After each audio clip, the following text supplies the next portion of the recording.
మన సోషల్ మీడియాలో ఎక్కడ చూస్తున్నా ధర్నాలు, ర్యాలీలు, justice for trainee doctor, Nirbhaya case 2 అని సోషల్ మీడియాలో యుద్ధం జరుగుతుంది.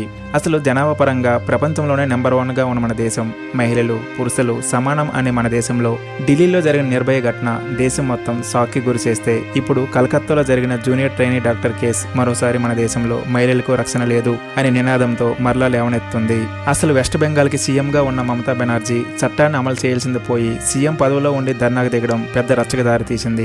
అసలు పోలీసులు స్టేట్ని కాపాడాల్సింది పోయి తిరిగి ధర్నా చేసే వాళ్ళని నోటీసులు పంపించడం పెద్ద దుమారం లేపాయి. అయితే కలకత్తా ట్రైనీ డాక్టర్ కేసులో అసలు ఏం జరిగింది అనేది ఈ వీడియోలో తెలుసుకుందాం రండి. ఆర్జికర్ మెడికల్ కాలేజ్ 1886లో స్థాపించడం జరిగింది. ఈ కాలేజ్ మన దేశంలో ఉండే అతి పురాతనమైన కాలేజీల్లో ఒకటిగా ఉంది. ఈ మెడికల్ కాలేజీలోనే ఈ సంఘటన జరిగింది. ఈ సంఘటనతో దేశం మొత్తం ఒక్కసారిగా షాక్కు గురైంది. ఈ సంఘటన 8 ఆగస్ట్ రాత్రి 11 గంటలకు ఒక 31 సంవత్సరాల పీజీ ట్రైనీ డాక్టర్ 36 గంటల డ్యూటీ షిఫ్ట్లో ఉంది. Post graduate trainees basically medical doctors అయి ఉంటారు. అయితే వారు స్పెషలైజేషన్ కోసం మాస్టర్ డిగ్రీ చేయాల్సి వస్తుంది. అయితే వీరు నార్మల్గా 24, 36, 48, 72 అవర్స్ షిఫ్ట్ ప్రకారం డ్యూటీస్ చేయడం జరుగుతుంది. కానీ వాళ్ళు రూమ్లో రెస్ట్ తీసుకోవచ్చు. ఒకవేళ ఏదైనా అవసరం ఉంటే తప్పనిసరిగా రావాల్సి ఉంటుంది. అయితే ఈ ఘటన జరిగిన రోజు రాత్రి ఆ ట్రైనీ డాక్టర్ వాళ్ళ పేరెంట్స్తో ఫోన్లో మాట్లాడి గుడ్ నైట్ కూడా చెప్పింది. దీని తర్వాత ఆమె హాస్పిటల్ రౌండ్స్కి వెళ్ళడం జరిగింది. రౌండ్స్ అంటే సాధారణంగా రోగులకి విజిట్ చేయడం అని అర్థం. ఇలా వారు డైలీ రొటీన్గా చేస్తూ ఉంటారు. రాత్రి 11 గంటల నుంచి రాత్రి 2 గంటల వరకు తన రౌండ్స్ పూర్తి చేసుకుని డిన్నర్ చేయడానికి 2 ట్రైనీ డాక్టర్తో సహా మరో 2 ఉన్నారు. వీరి కాలేజీలో ఉండే పల్మనాలజీ డిపార్ట్మెంట్ అపార్ట్మెంట్ 3rd ఫ్లోర్లో సెమినార్ హాల్లో వారు భోజనం ఆర్డర్ చేసి ఒలింపిక్స్లో Neeraj Chopra javelin throw final చూస్తున్నారు. ఈ సెమినార్ హాల్లో 50 మంది కూర్చోవచ్చు. అయితే ఈ సెమినార్ హాల్కి వెళ్ళడానికి 3rd ఫ్లోర్లో ఉన్న లిఫ్ట్ నుండి కారిడార్ని క్రాస్ చేయాల్సి వస్తుంది. ఈ కారిడార్లో సీసీటీవీ ఇన్స్టాల్ అయి ఉంది. అయితే సెమినార్ హాల్లో ఎటువంటి సీసీటీవీ కెమెరాస్ లేవు. అయితే ఆ రోజు జరిగిన ఒలింపిక్స్లో నీరజ్ చోప్రా సిల్వర్ మెడల్ గెలుపొందడంతో ఆమెతో ఉన్న మిగతా 4 అక్కడి నుంచి వెళ్ళిపోయారు. అయితే అమ్మాయి 36 గంటల డ్యూటీలో ఉండడంతో బాగా అలసిపోయి ఆ రూమ్లోనే పడుకుంది. ఎర్లీ మార్నింగ్ 3 గంటలకి ఆమెని కొలీగ్స్లో ఒకరు వచ్చి రిపోర్ట్ చూపించడానికి నిద్ర లేపడం జరిగింది. అయితే ఆ రిపోర్ట్ చూసిన తర్వాత మరలా పడుకుంది. అదే చివరిసారి ప్రాణాలతో చూడడం. ఆ తర్వాత రోజు ఉదయం 7:30 నిమిషాలకు 31 సంవత్సరాల ట్రైనీ డాక్టర్ డెడ్ బాడీ కనిపిస్తుంది. ఆమె కళ్ళు, తన ప్రైవేట్ పార్ట్స్ అలాగే ఇతర శరీర భాగాల్లో 10 గాయాలు కూడా కనిపిస్తాయి.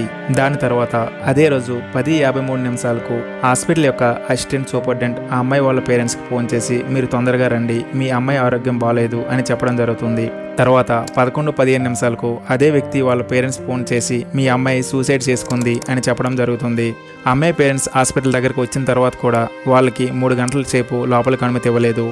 उसके बाद तो लोग बोल ही दिया जो आपका लड़की सुसाइड किया, आप लोग जल्दी आइए. 3 గంటల తర్వాత వాళ్ళ నాన్నగారితో మీరు లోపలికి వెళ్ళి ఫోటో తీసుకుని బయటికి తిరిగి వచ్చేయండి అని చెప్పారు. ఆ తండ్రి లోపలికి వెళ్ళి అమ్మాయిని చూసి తన శరీరం మొత్తం చెలించిపోయింది. బయటికి వచ్చి మీడియాతో నా కూతురు రేప్ చేసి మర్డర్ చేయడం జరిగింది, నా కూతురు చనిపోయింది, నా కూతురిని తిరిగి తీసుకురాలేరు, కానీ ఇలా చేసిన వారిని తప్పక శిక్షించాలి అని మీడియాతో చెప్పి కుమిలిపోయారు. ఈ ఇన్సిడెంట్ జరిగిన తర్వాత Kolkata police commissioner, state health secretary NS Nigam హాస్పిటల్లోకి వెళ్ళి దీనిపైన ఇన్వెస్టిగేషన్ ప్రాసెస్ చేయడానికి ఆర్డర్స్ ఇవ్వడం జరిగింది. అంతేకాదు ఈ విషయం పైన west Bengal CM Mamata Banerjee trainee doctor పేరెంట్స్తో మాట్లాడి ఇలా చేసిన నిందితులను తప్పకుండా శిక్షించడం జరుగుతుంది అని చెప్పారు. ఇప్పుడు ఈ విషయంపై ఆర్జికర్ కాలేజీలో ఉండే కొంతమంది డాక్టర్స్ అలాగే ట్రైనీ డాక్టర్స్ ఆందోళన చేపట్టడం జరిగింది. ఈ ఇన్సిడెంట్ వైరల్ అవడంతో దేశం మొత్తం మీద ఉన్న మెడికల్ కాలేజీలో కూడా ఆందోళన చేపట్టడం జరిగింది. ముందుగా తాలా పోలీస్ స్టేషన్కి ఇన్ఫర్మేషన్ ఇచ్చిన తర్వాత ఆ పోలీస్ స్టేషన్ నుండి పోలీస్ టీం మరియు డిటెక్టర్స్ ఘటనా స్థలానికి చేరుకుంటారు. ఇందులో వారు ఇది నేచురల్ డెత్ కాదు, ఇది అన్నేచురల్ డెత్ అని వారు తెలుసుకున్నారు. అయితే పేరెంట్స్ ఇచ్చిన కంప్లైంట్తో ఈ కేసుని రేప్ అండ్ మర్డర్ కేసుగా బదిలీ చేయడం జరిగింది. పోలీస్ టీం మెడికల్ కాలేజీలో ఉన్న అన్ని సీసీటీవీ కెమెరాస్ని చెక్ చేయడం జరిగింది. ఈ సంఘటన జరిగిన రాత్రి 5 నైట్ డ్యూటీలో ఉన్నారు. ఆ 5 పోలీస్ టీం ఇంట్రాగేషన్ మొదలుపెట్టారు. వాళ్ళందరినీ కూడా వేరువేరుగా రూమ్లో పెట్టి స్టేట్మెంట్ తీసుకోగా అందరి స్టేట్మెంట్ ఒకేలాగా ఉంది. దానివల్ల వాళ్ళని సస్పెక్ట్ లిస్ట్ నుండి తీసివేయడం జరిగింది. తర్వాత రీఇన్వెస్టిగేషన్ చేసినప్పుడు ఒకతను షర్ట్ అండ్ స్లీవ్లెస్ షర్ట్ వేసుకున్న అబ్బాయి ఆ సెమినార్ హాల్లో తిరుగుతూ ఉండటం సీసీటీవీలో కనిపిస్తుంది. అలాగే అతని మెడలో బ్లూటూత్ ఇయర్ ఫోన్స్ కూడా కనిపిస్తాయి. అయితే ఈ డీటెయిల్స్ మొత్తం ఈ కేసులో చాలా ఇంపార్టెంట్, ఎందుకో మీకే తెలుస్తుంది. పోలీస్ అఫీసర్లో ఒకరు ఈ సస్పెక్ట్ని గుర్తుపట్టడం జరిగింది. అతనే సంజయ్ రాయ్. అయితే అతని సెల్ ఫోన్ సిగ్నల్ ద్వారా లొకేషన్ తెలుసుకొని అతను కలకత్తాలోని సాల్ట్ లేక్ పోలీస్ పరాక్లో లొకేటెడ్ అని చూపిస్తుంది. ఆ తర్వాత రోజు అంటే 10 ఆగస్టుకి అతన్ని పట్టుకోవడానికి పోలీస్ టీంని పంపడం జరిగింది. ఇలా ఇన్వెస్టిగేషన్ ముందుకు కదులుతూ ఉండగా క్రైమ్ సీన్లో ఒక బ్లూటూత్ దొరుకుతుంది. పోలీసులు నీ ఇయర్ ఫోన్స్ ఎక్కడ ఉన్నాయి అని అడగ్గా నా ఇయర్ ఫోన్స్ ఎక్కడో మిస్ అయ్యాయి అని చెప్పాడు.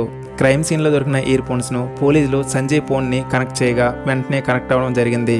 ఈ విధంగా సంజయ్ సస్పెక్ట్ నెంబర్ 1 అయ్యాడు. అక్కడి నుంచి అతన్ని ఇంట్రాగేషన్ మొదలుపెట్టారు. 8 ఆగస్టు రోజున మొదటిసారి హాస్పిటల్లోకి వెళ్ళినప్పుడు అతను ఫుల్గా డ్రింక్ చేసి ఉన్నాడు. మరలా రాత్రి 11 గంటలకి హాస్పిటల్ నుండి బయటికి ఆల్కహాల్ తీసుకోవడానికి వెళ్ళి మరలా మార్నింగ్ 4 గంటలకి హాస్పిటల్కి తిరిగి వస్తాడు. అయితే కలకత్తా పోలీస్ అధికారులు ఇది చేసింది తానే అని ఒప్పుకున్నాడు అని అన్నారు. అయితే ఇన్వెస్టిగేషన్ విట్నెస్ కోసం విక్టిమ్ బాడీ పైన సీమెన్ శాంపిల్స్, చేతివేళ్ల గోళ్లు సంజయ్ రాయ్ యొక్క డిఎన్ఏతో మ్యాచ్ అయ్యాయి. ప్రస్తుతానికైతే ఈ కేసులో సంజయ్ రాయ్ మాత్రమే సస్పెక్ట్గా ఉన్నాడు. కానీ ఈ కేసులో చాలామంది ఇన్వాల్వ్మెంట్ ఉందన్నది చాలామందికి అనుమానం.